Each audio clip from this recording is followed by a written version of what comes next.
आजचा दिवस खूप धावपळीने सुरू झालेला होता. सकाळी उठल्यापासून एकच घाई सुरू होती. सगळं वेळेत व्हावं म्हणून प्रत्येक काम मी भरभर उरकून घेत होते आणि आजचा नाश्ता सानूच्या डाडूने बाहेरूनच आणलेला होता.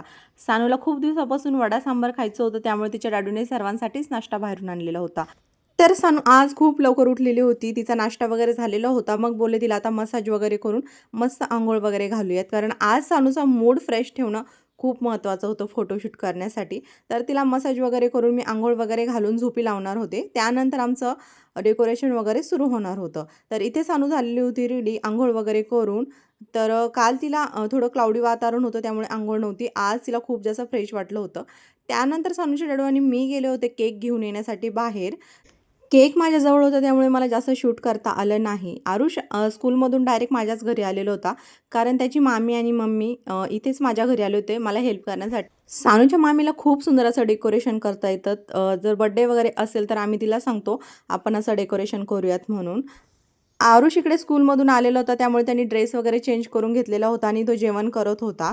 सानू झोपलेली होती, त्यामुळे तो वेट करत होता माझी बहीण कधी उठेल म्हणून आणि दोघंही कधी मस्ती करू. तर इकडे अर्धं डेकोरेशन झालेलं होतं. सानू झोपलेली आहे तोपर्यंत सर्व डेकोरेशन आम्हाला कंप्लीट करायचं होतं. कारण सानू उठल्यानंतरचा मूड फ्रेश असेपर्यंत आम्हाला फोटोशूट करून घ्यायचं होतं.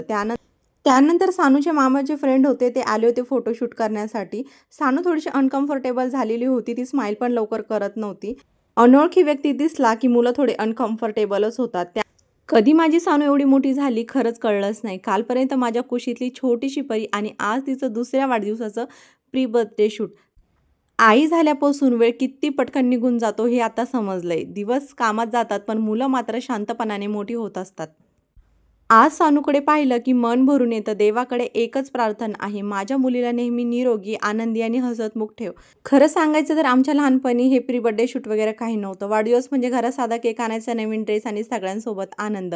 पण आता काळ बदललाय. मुलांच्या प्रत्येक छोट्या मोठ्या क्षणांची आठवण जपून ठेवता येते. ब्लॉग आवडला तर सबस्क्राईब, लाईक, शेअर.